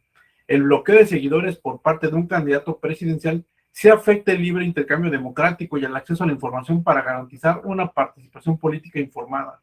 Bueno, este es un voto particular, fue un voto de disidencia, pero en cuanto el tribunal cambie de integrantes, probablemente este sea el nuevo criterio, ¿no? Que sea un criterio más expansivo que beneficie el intercambio de ideas en una sociedad democrática, ¿no? Bueno, siempre es complicado el juego del Jenga de los derechos humanos. Sigue, adelante, por favor, el punto 4 y 5. Sí. Cuando el candidato usa su Twitter personal para hacer campaña política de un cargo público, esa cuenta no se rige por las mismas reglas que la de cualquier otro usuario particular, pues se convierte de facto en un medio de comunicación propagandístico. Y quinto, para una acción que se vale de una posición de poder, para impedir el intercambio en democracia y el acceso a la información, no merece únicamente el cuestionamiento individual de la ciudadanía, sino la actuación estatal para salvaguardar las garantías asociadas a la libertad de expresión y a la participación política. Esto es la tabla de color dorado, ¿no? Que en este caso, entre un ciudadano y un periodista, bueno, pues hay que tener mucho cuidado con saber si le favoreces al periodista para que difunda cosas de un ciudadano normal. Eso me parece que hay que manejarlo con mucho cuidado. Pero cuando se trata de una persona que se coloca en la arena pública como servidor público o candidato y además en una figura tan importante dentro del sistema de gobierno latinoamericano que preferimos, pues es evidente que dice, desde el propio Estado se tendrían que implementar las acciones correctivas y ordenarle que abra su tweet, ¿no? Y de hecho me parece que tenemos varias resoluciones ya en por juzgados de distrito, donde algún servidor público le dicen, a ver, perdóname, no puedes bloquearlo, porque es una cuenta, es una cuenta del servidor público como tal.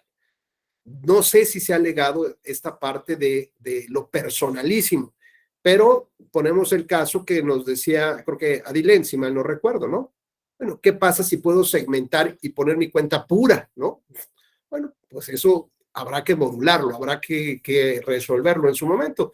Pero si como nos señalan aquí o se desprende que en realidad ocupas tu cuenta como un escaparate de lo privado y lo abres a lo público, pues me parece que la libertad de expresión o los derechos humanos que se intentan proteger desde el candidato se encuentran más reducidos, como dijimos en lo de la ficha del Jenga. ¿Hasta aquí algún comentario? ¿Vamos bien? ¿Avanzamos? Hassadi, por favor. Sí, hace rato usted dio un ejemplo sobre lo que había pasado con trabajadores del IFE o del INE, creo que dijo. En ese caso, por ejemplo, ¿hasta dónde queda nuestro papel como servidores públicos en lo privado? O sea, si yo trabajo en un instituto y es mi cuenta personal y está en privado y todo eso, o sea, sabemos que todo lo que subamos a redes sociales, a internet en general, no se va a borrar. O sea, sabemos que aunque tengamos, no sé, 300 amigos, esos 300 amigos pueden tomar una captura y ponerlo en otra parte y eso se va a hacer público, ¿no? Entonces, ¿hasta qué punto nosotros como servidores públicos tenemos esa privacidad en nuestras propias redes sociales para poder, pues, o sea, creo que en lo particular todos tenemos como una inclinación por algún partido político, o tal vez no. O le tiramos tierra a alguien, o tal vez no. Entonces, O lo que ¿hasta dónde? sea, estoy de acuerdo. Claro, Fíjate, ¿hasta dónde? Hassadi, que yo he puesto en los módulos de argumentación jurídica que doy, tanto de la escuela judicial como externos en maestrías y doctorados, he puesto un caso de, digamos, los derechos de propiedad de los instrumentos de labor, ¿no? Por ejemplo, en el caso del correo electrónico. El correo electrónico, la computadora o el celular o la red que estás ocupando, pues es de la institución. Y la institución tiene ciertos derechos sobre el flujo de información que se transmite sobre de ella, ¿no? Es más, si metes un virus ahí, un gusano, no sé qué, bueno, pues quién sabe qué te puede pasar, ¿no? Es más, Imagínate en medio de las elecciones, en el programa de resultados preliminares, y de pronto, ¿no? Y aparece ahí ¿cómo se llama? El de la máscara, el Anonymous, ¿no? Y este es un mensaje para la población de México, ¿no? Ay, qué miedo, ¿qué va a pasar con las elecciones, no? Estaría muy divertido también. Pero bueno, a lo que voy es que los derechos de propiedad por el flujo de información, ojo, no por el equipo mismo, sino el flujo de información, ¿no? Que es un concepto diferente. ¿Quién tiene derecho a verlo o a utilizarlo, ¿no? Entonces, pues digo, oye, es que es mi cuenta, sí es el dominio incluso, ¿no? Es .t, por ejemplo, mi correo electrónico es @te.gov.mx. El dominio es una cuenta oficial del propio tribunal. Pero el debate europeo, digamos, donde yo lo traje a colación, es un debate europeo sobre si el derecho a la intimidad, digamos, el Estado debería proteger incluso lo que yo envío, aunque sea en una cuenta de correo electrónico cuyo dominio le pertenece a una autoridad, ¿no? Puedo meter, pero es mi cuenta, es tu correo, estoy de acuerdo, pero por ahí yo pongo mi información muy personal, ¿no? Como pueden ser fotos, como pueden ser accesos a no sé de qué, como de pronto decir, es que no puedes pagar tu teléfono por mi cuenta de internet, ¿no? O sea, hay cosas que sí y hay cosas que no. Sin embargo, aquí, digamos, lo que se quería demostrar es que esa persona había remitido información, digamos, sensible para la institución.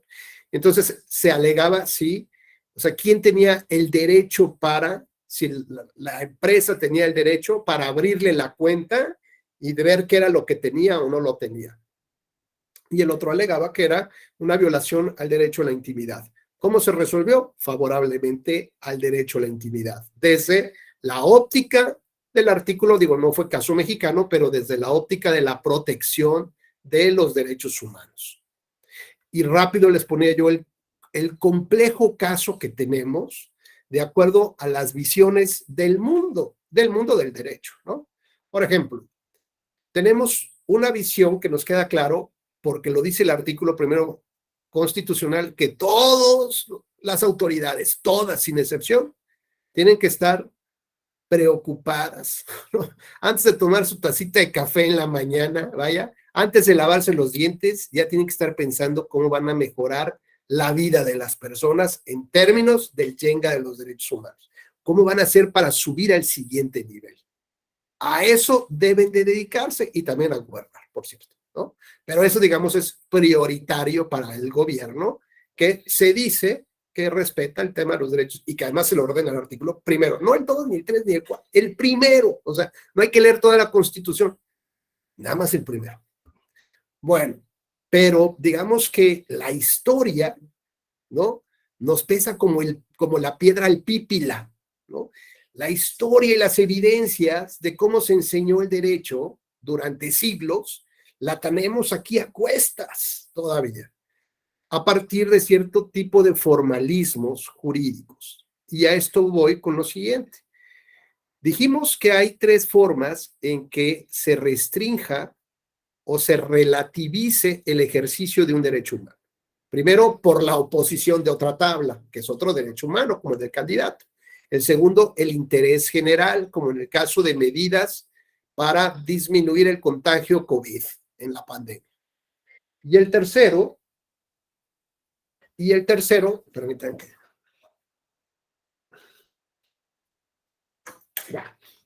Y el tercero tiene que ver con acciones del Estado que considera que son fines legítimos y que tiene que protegerlos. Entonces, imaginemos a la Alemania después de la Primera Guerra Mundial. Cenizas y destrucción por todos lados, ¿no? Y entonces, de pronto, la idea del Estado es reconstruir al Estado. Así que todo el mundo tiene que operar en función de la reconstrucción del Estado. ¿Qué necesitamos para reconstruir el Estado? Pues necesitamos reconstruir las casas, los edificios, ¿no?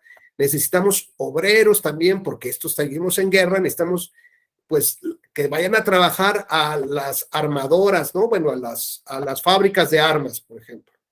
Pero estamos también obreros que produzcan telas y tal. Y entonces Carla dice, sí, pero yo tengo un derecho que se llama la libertad de dedicarme a la profesión que yo quiera. Y yo soy abogada.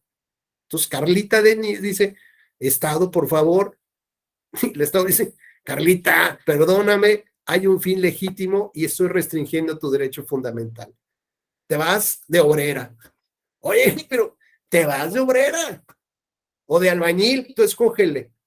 Oye, pero te vas de eso. Entonces el Estado determina que hay ciertas profesiones que debe de mantener, como el médico, por ejemplo, como a lo mejor el del comunicador y todo lo que el Estado quiera. Pero las otras profesiones dice, no me importan ahorita. Lo que yo quiero es, o sea, un profesor de maestría de Derecho Electoral, menos me van a contratar, ¿no? De obrero, de albañil o de plomero, porque eso es lo que necesitamos. Oye, ¿estás restringiendo un derecho fundamental? Sí, pero hay un fin legítimo que quiero perseguir. Y todo opera en función de ese fin legítimo que es la reconstrucción del Estado alemán. ¿Ok? Pero bueno, lo reconstruyeron tan bien que de pronto pusieron un muro y dividieron a las familias, ¿no?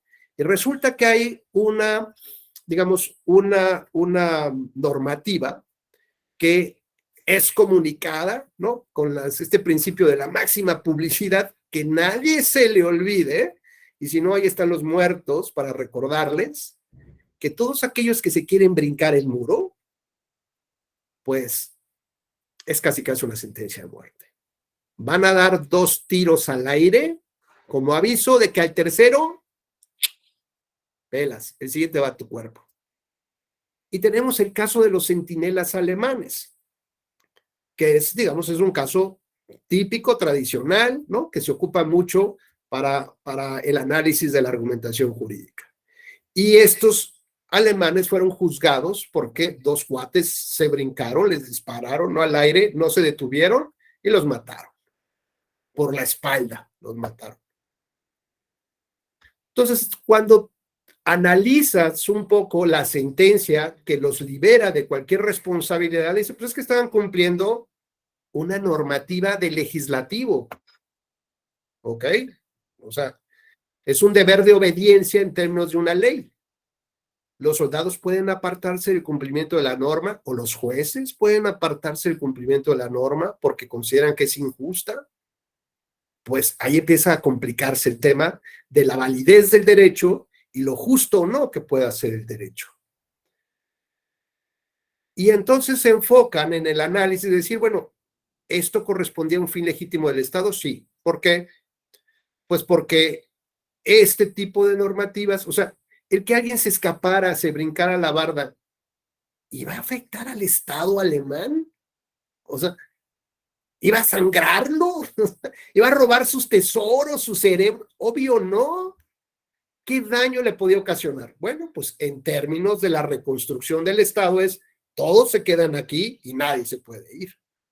Porque necesitamos de todos. Y el que se va es un traidor. Y el que es traidor, en esta época de guerra, cuello. Años después pasa la Segunda Guerra Mundial o lo que sea tal, bueno, ya después de todo esto, y se vuelve a hacer el análisis a través de esquemas como los juicios de Nuremberg. Entonces, donde se analiza justamente si puedes apartarte del cumplimiento de una norma que consideras que es injusta y cuáles son las consecuencias de yo apartarme cuando estoy obligado a hacerlo. Bueno, pues de esta manera, lo que podemos también nosotros entender, que estos 3 limitantes de los derechos fundamentales, también está el del fin legítimo, acciones que el Estado considera fin legítimo, pero esas forzosamente tienen que estar sujetas a un control de proporcionalidad, a un examen de proporcionalidad para analizar si la medida es idónea, necesaria y estrictamente proporcional. Idónea, hemos dicho, porque va de la mano con el fin legítimo que se persigue. Y hay un montón de medidas que se pueden utilizar, pero hay que escoger la más necesaria, que es el segundo elemento. La más necesaria es la que realmente me llegue a ese objetivo. De entre de todas las opciones que hay, esa es la mejor, o el conjunto de mejores. Y el tercero, el análisis de estricta proporcionalidad, donde ya tengo en una balanza los beneficios que obtengo con esa medida y la restricción de los derechos que obtengo con esa medida, derechos humanos. Cuando esa balanza está más o menos equilibrada, el Estado tiene que justificar de manera intensa la medida, porque decir, bueno, pues es que vamos un 50-50, o sea, no garantizamos el éxito, pero sí te garantizamos que te vamos a molestar la mitad del tiempo. Pero ¿qué tal cuando la medida sea un 80-90? O a lo mejor el fin que persigue el Estado sea un 40%. Pues si te brincas el muro, ¿qué le va a pasar? Pero la restricción de derechos fue del 10, lo mataron. Entonces, la normativa establece un mayor perjuicio y un menor beneficio. Por lo tanto, la medida no soporta la constitucionalidad del análisis. Y fíjense, ¿quién creen que desarrolló el test de proporcionalidad? Los alemanes, justamente. Qué mejor que tuvieron en propia casa, sintieron, lo sufrieron en propia piel, maestros, alumnos, y tuvieron que ver qué hacían al respecto como tal. Bueno, y esto pues evidentemente se difunde por todo el mundo en el tema de este análisis de proporcionalidad. Luego entonces, cuando el Estado establece medidas de restricción a la libertad de expresión, tendría que hacer un test de proporcionalidad y ver con las restricciones que establece esa libertad, ¿qué beneficio obtendría en una campaña? Es que ya no me van a decir, yo me acuerdo que le decía la Bastida, en un debate que estaba la Bastida, estaba Fox y estaba Cuauhtémoc Cárdenas, si mal no recuerdo, ¿no? Y en el debate público, fue un debate que decía, me acuerdo que decía la frase, Fox decía, hoy, ¿no? Y decía la Bastida, no, es que yo no quiero debatir. ¡Ay, cómo no! Entonces, sí, ¡ay, ay! ¿No? Entonces arengaba las masas y gritaba, ¡ay, cómo no! Y no, pues está bien, hoy, ¿no? Dice, bueno, sostente, ¿no? Está bien, ¿qué quieren que les diga? Dice, me dice la vestida, ¿no? En lugar de me dice la vestida y no sé qué. Bueno, pues la imagen que se tenía de un candidato que podía ser firme ante una... Así, solito, pero... solito se echaba la tierra encima, ¿no? Así básicamente. Bueno, pues eso justamente pasa. Hay que hacer un análisis que por parte del Estado, si decide regular la libertad de expresión, tiene que estar sometida a un test de proporcionalidad de manera forzosa. ¿Vale? Avanzamos contra el tercer caso. ¿Quién quiere leerlo? Carla, bien, levantando la mano. Muy bien, Carla, gracias. Adelante, Carla, por favor. Paso 13. Se impugna la reforma electoral. Inciso A. Se prohíbe la contratación y difusión de propaganda electoral con recursos privados. Inciso B. Prohibición a los medios de comunicación para hacer promoción directa o indirecta, ya sea a través de reportajes especiales o cualquier otra forma de mensaje, que tienda a incidir de cualquier manera en un candidato, mensaje, tesis política, entre otras. Inciso C. Establece una veda informativa de 48 horas antes del día de la elección y hasta las 17 horas del día de los comicios. Bueno, a ver, ¿qué es lo que dice la reforma electoral? 1, no puedes comprar o adquirir con recursos privados o de terceros, ¿no? Promoción y difusión de tu propaganda. No puedes. En radio y televisión principalmente. La segunda es que si tú no puedes contratar, ellos no te pueden como obsequiar promoción directa o indirecta, ya sea a través de los publireportajes o cualquier otra forma de mensaje velada, ¿no? ¿Sí? Que, ay, me encontré el candidato en el partido de los Pumas, qué suerte, oiga, vamos a platicar. ¿Qué opina usted del metro, por ejemplo? ¿Se vino usted en metro? ¿No? ¿Y qué opina usted del metro? ¿No? ¿Y cree que los que vengan en metro están? ¿No? Bueno, pues, o sea, qué casualidad, ¿no? Qué circunstancias de la vida que se encontraron ahí el candidato. Evidentemente, no. Por ejemplo, ahí en la época de Cuauhtémoc Blanco, iba a ser candidato, creo que alcalde, si mal no recuerdo, alcalde de Cuernavaca, si mal no recuerdo. Bueno, el día de las elecciones, en la que competía Cuauhtémoc Blanco, resulta que ese domingo se difundió, a la par que otros domingos anteriores, un programa deportivo que se llamaba Domingo de Selecciones. Ándale, chiquito, de selecciones con S. ¿Y qué creen? Bueno, pues entonces había un domingo se lo dedicaron a Pelé, otro a Maradona, y ese domingo de elecciones, ¿no?, le tocaba a México. Así que, ¡ay, qué jugador famoso! La verdad es que no tenemos muchos así como, ¡wow!, ¿no? Digo, yo hubiera puesto Hugo Sánchez, pero no sé cuál habrá sido el criterio. Y pusieron a Cuauhtémoc Blanco. ¿Cómo ven? Todo, digamos, durante la jornada electoral, ¿no? El gol de Cuauhtémoc Blanco y el Cuauhtémoc Blanco y el Cuauhtémoc Blanco y cómo enfrentaba a los jugadores y se peleaba, ¿no?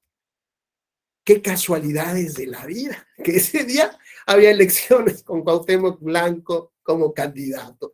A ver, o sea, no nos chupamos el dedo, ¿no? Y está bien que un tribunal dijera, no, hombre, la libertad de expresión, ¿por qué? Porque abarca también cualquier tipo de periodismo, y este es un periodismo deportivo, ¿ah? Deportivo. Y también, bueno, pues coincidió. A ver, no, o sea, esto no puede ser, o sea, no te puedes chupar el dedo, por favor, ¿no? O sea, no puedes hablar de que hay esa libertad plena. A ver, hay cosas que no, son intolerables y a ni modo, lo permitieron, por ejemplo. Los criterios del tribunal permitieron que hubiera ese programa, o sea, que no hubiera después ninguna sanción, pues están en la libertad deportiva. ¿Y qué tal si es también, pues, una entrevista o, no sé, un periodismo de espectáculos, de lo que ustedes quieran y manden, ¿no? El asunto importante es que esto nos lleva al siguiente punto, es la veda electoral. ¿Para qué sirve la veda electoral? Sobre todo el verde ecologista le encanta la veda electoral. O sea, sueña, o sea, lo único que dice, ya viene la veda electoral, ¿no? A ver qué se nos ocurre, ¿no? Y entonces, bueno, ¿a qué se refiere la veda electoral? Bueno, dice, es un periodo de reflexión. Puede ser, Daniel, es un periodo de reflexión, y yo digo, más que reflexión, es un periodo de detox, ¿no? O sea, para eliminar ya toda la publicidad que odiamos ya en todos lados, escuchamos al mismo y ya estamos fastidiados. Pero ese periodo de reflexión y de silencio en los medios implica que yo no puedo hablar ni en la mesa de mi casa. Oye, ¿qué tal si Juan Pablo me dice, oiga, maestro, ¿usted cómo ve el tema? O sea, yo estoy preocupado por varias, ¿usted cómo ve el tema? Y yo se lo mando, pues fíjate que yo me parece mi lectura, no le hagas caso a los publicistas y a los encuestadores, porque luego los encuestadores, ahí les va un chisme que tengo, un chisme, pero ya no me va a dar tiempo de decírselos. Bueno, sí se los digo rápido. Si me regalan 2 minutos extras, se los digo rápido. Hay un encuestador bien famoso, pero bien famoso, ¿no? Y ese encuestador bien famoso, pues les avisaba a los candidatos a gobernadores, ¿no? Entonces, en lugar de decirle, candidato, ¿cómo estás? Le decía, mi gobernador, ¿cómo estás? ¿No? Entonces, ¡uy! ¿Cómo crees? ¿Qué dicen tus encuestas, amigo? ¿No? Ya te lo dije todo, mi gobernador. Fuerte abrazo, mi hermano. Ahí estamos platicando, ¿no? ¿No? Entonces, felices en la casa. Ya me habló, me dijo que yo era el gobernador, ¿no? Y todo el mundo como loco. Bueno, pues cuando las encuestas están así, padrísimo, ¿no? El problema es que luego este encuestador, ay, Dios mío, ¿qué voy a decir? ¿Qué voy a decir? Dios, no creo, porque después se va a publicar en las redes lo que yo digo. Vamos a pensar que es como un chisme, ¿no? Como un chisme, ¿no?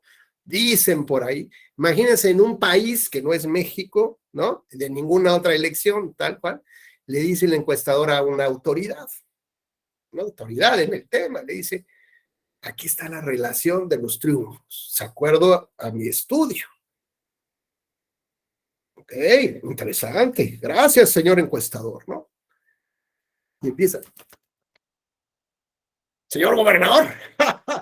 Sí, yo tengo unos datos, tengo mis datos. Él lo dijo, si él lo dijo, ya la hicimos. Bueno, pues, ¿qué creen? Le habló al personaje equivocado y le dijo, mi señor gobernador, mis datos que tengo son otros. ¿De verdad? Sí, mis datos. Déjeme ser el primero que lo felicita. No, esto para mí es, después de una competencia tan difícil, tan encarnada, que tu autoridad en la materia me lo diga, hombre, o sea, no tengo ni cómo agradecértelo. Y resulta que en el transcurso de la noche fluctúan los resultados y así pierde.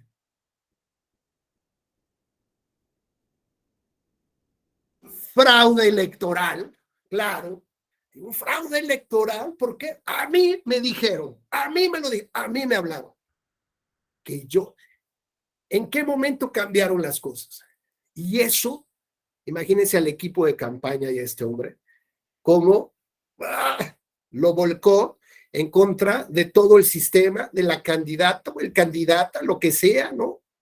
O sea, se volvió su peor infierno, el peor infierno que tuvo, porque de ahí nadie le quitaba de la cabeza que realmente hubo un fraude, porque aquel se quiso hacer muy chistín y le habló, señor gobernador, ¿no? Adelantándose a todo. ¿Por qué? Pues yo diría, no le hagan caso a las encuestas, ¿no? Pero volvemos a la veda y ya con eso terminamos. Rapidísimo, sobre todo me quiero enfocar nada más a esta parte, no a lo otro. El tema de la veda electoral es un periodo sí de reflexión, si es que así lo podemos definir, pero no es un periodo de silencio. Es un periodo de silencio, sí, ¿para quiénes? Para los actores políticos. Luego entonces, nosotros como sociedad, ¿podemos inundar las redes sociales? Claro que sí, porque tenemos libertad de expresión. Y yo quiero preguntarle a Juan Pablo, que ha visto, y a Hassad, ¿no? Y yo quiero opinar, yo quiero, y que me nutran también, ¿no? Mi comunidad en Twitter que me nutra, qué está pasando, qué están viendo. Yo quiero saber qué, quiero informarme más allá de la publicidad de los partidos. ¿Cómo ven las cosas? Y pregunto, a ver, el que sabe, y siempre hay alguien que trae un chismecito, ¿no? Hombre, pues, ¿qué crees? Este ya se amarró con el otro y bueno, no sé qué, mírale el dedo, él trae el hilito para que no se le olvide el amarre, ¿no? A este le hicieron brujería, de pronto ya se cambió, ¿no? Y resulta que el partido, en lugar de apoyar a su candidato, nada, se fue con los de oposición, ¿no? Y resulta que este nada más llegó para dividir el voto. Bueno, ya saben, cualquier cosa que se presenta en las elecciones. Entonces, a lo que voy es, ¿por qué multar al verde ecologista por utilizar influencers en la veda electoral? Si hubiera sido desde los influencers, pues entonces debe estar amparado su libertad de expresión y expresarse, y lo pueden hacer en su casa o en las redes sociales. Pero si está demostrado que el partido le pagó, como quedó demostrado a los influencers, porque además se veía que era una actitud concertada, un mismo mensaje, ¿no? A ver, hay libertad de expresión auténtica, hay periodismo legítimo y auténtico, y te das cuenta cuando nada más es, hay candidato, qué raro que me lo encuentro por acá, pero ¿en qué se vino? ¿En metro? ¡Ay! ¿Y cómo le fue? ¿Y qué piensa? O sea, perdón, eso no es un periodismo legítimo como tal. Bueno, pues rápidamente ya con esto vamos a cerrar. La Corte declara constitucional la ley, es decir, que no puede haber terceros que compren espacios para los partidos políticos, pero condicionó la constitucionalidad de la veda a que no se entienda extensiva para el uso de redes sociales por actores distintos a los medios tradicionales. Es decir, a lo mejor la radio y la televisión como medios tradicionales, la verdad es que tampoco entiendo mucho el efecto. Yo le daría este sentido más bien, ¿no? Donde sí tenemos periodo de reflexión, pero no es de silencio. Y la reflexión implica que puedo obtener más información, sí, pero ya no más publicidad en los partidos políticos, ni tampoco que terceros siendo contratados con contrato, sin contrato, ¿no? De pronto, como por arte de magia, ¿no? Como por generación espontánea, aparecieron los futbolistas deseándole lo mejor a uno. A ver, o sea, por Dios, hay que ser un poco más cuidadoso del tema, ¿no?